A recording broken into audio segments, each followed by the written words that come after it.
1947 সালে ভারতের স্বাধীনতার পর থেকে ওয়েস্ট বেঙ্গল রাজ্যটি অনেক শক্তিশালী রাজনৈতিক নেতার নেতৃত্বে পরিচালিত হয়েছে, যারা এই রাজ্যের ইতিহাস, রাজনীতি এবং উন্নয়নে বড় ভূমিকা রেখেছেন। আর 1947 সাল থেকে 2026 সাল পর্যন্ত পশ্চিমবঙ্গের সকল মুখ্যমন্ত্রীর তালিকা ও স্থায়িত্বকাল জানুন।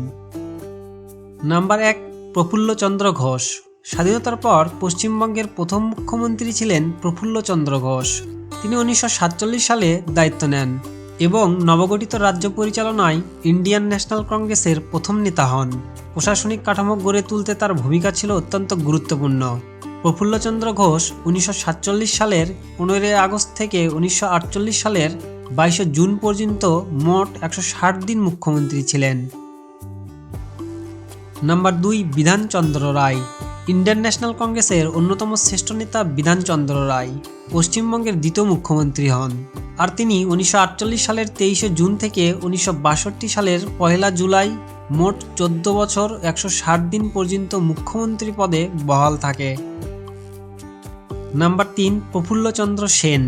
ইন্ডিয়ান ন্যাশনাল কংগ্রেসের আরও এক শ্রেষ্ঠ নেতা প্রফুল্লচন্দ্র সেন, যিনি পশ্চিমবাংলার তৃতীয় মুখ্যমন্ত্রী নির্বাচিত হন, যার স্থায়িত্বকাল ছিল 1962 সালের 2 জুলাই থেকে 1967 সালের মার্চের 1 তারিখ পর্যন্ত, মোট 4 বছর 242 দিন। নাম্বার 4, অজয় মুখার্জি। অজয় মুখার্জি পশ্চিমবঙ্গের চতুর্থ মুখ্যমন্ত্রী ছিলেন, যার স্থায়িত্বকাল অল্প সময়ের। তার দলের নাম ছিল বাংলা কংগ্রেস। তিনি 1967 সালের মার্চের 1 তারিখ থেকে 1967 সালের 21 নভেম্বর পর্যন্ত মোট 265 দিন বাংলার মুখ্যমন্ত্রী থাকেন। নাম্বার 5, প্রফুল্লচন্দ্র ঘোষ। পঞ্চম মুখ্যমন্ত্রী প্রফুল্লচন্দ্র ঘোষ বাংলার স্বাধীন ক্যান্ডিডেট হিসেবে আবার দায়িত্বভার গ্রহণ করেন, যার স্থায়িত্বকাল খুব অল্প সময়, যা 1967 সালের 21 নভেম্বর থেকে 1968 সালের 20 ফেব্রুয়ারি পর্যন্ত মোট 91 দিন মুখ্যমন্ত্রিত্ব থাকেন। এর মাঝখানে 1968 সালের 20 ফেব্রুয়ারি থেকে 1969 সালের 25 ফেব্রুয়ারি পর্যন্ত মোট 1 বছর 5 দিন পশ্চিমবাংলায় রাষ্ট্রপতি শাসন জারি করা হয়। Number 6, Ajay Mukherjee.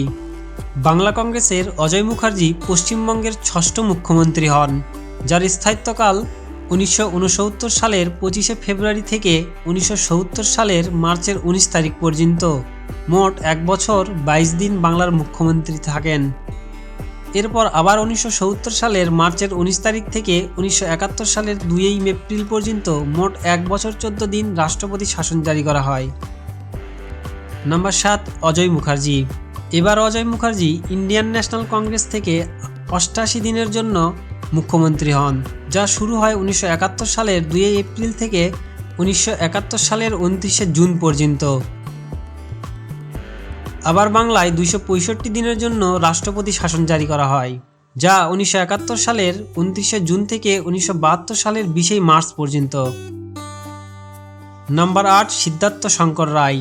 Indian national Congress থেকে সিদ্ধার্থ শঙ্কর রায় পশ্চিমবঙ্গের 8মতম মুখ্যমন্ত্রী হন।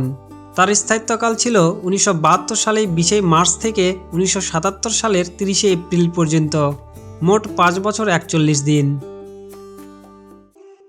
আবার 1977 সালের 30 এপ্রিল থেকে 1977 সালের 21 জুন পর্যন্ত মোট 52 দিনের জন্য রাষ্ট্রপতি শাসন জারি হয়। নাম্বার 9, জ্যোতি বসু। সিপিআইএম থেকে জ্যোতি বসু পশ্চিমবঙ্গের দীর্ঘতম মুখ্যমন্ত্রী হন, যিনি 1977 সালের 21 জুন থেকে 2000 সালের 6 নভেম্বর পর্যন্ত মোট 23 বছর 138 দিন পশ্চিমবঙ্গের মুখ্যমন্ত্রী থাকেন, যা দেশ স্বাধীন হবার পর থেকে দীর্ঘ সময়। নাম্বার 10, বুদ্ধদেব ভট্টাচার্য। সিপিআইএম থেকে বুদ্ধদেব ভট্টাচার্য 10মতম মুখ্যমন্ত্রী হন, যার স্থায়িত্বকাল ছিল 2000 সালের 6 নভেম্বর থেকে 2011 সালের 20 মে পর্যন্ত, মোট 10 বছর 195 দিন। নাম্বার 11, মমতা বন্দ্যোপাধ্যায়। তৃণমূল কংগ্রেস নেত্রী মমতা বন্দ্যোপাধ্যায় পশ্চিমবঙ্গের প্রথম নারী মুখ্যমন্ত্রী হন, যিনি 2011 সালের 20 মে থেকে 2026 সালের 7 মে মোট 14 বছর 352 দিন পশ্চিমবাংলার মুখ্যমন্ত্রী থাকেন। নাম্বার 12, শুভেন্দু অধিকারী।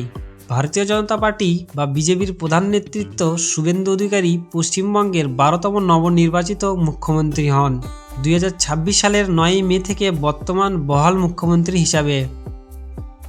বন্ধুরা, আমি আপনাদের সাথে রোজার দেখা হবে আবার নতুন কোনো ভিডিওতে। আর ভিডিওটি ভালো লাগলে অবশ্যই লাইক, কমেন্ট এবং শেয়ার করবেন। আর চ্যানেলটিতে নতুন হলে অবশ্যই সাবস্ক্রাইব করবেন। ধন্যবাদ।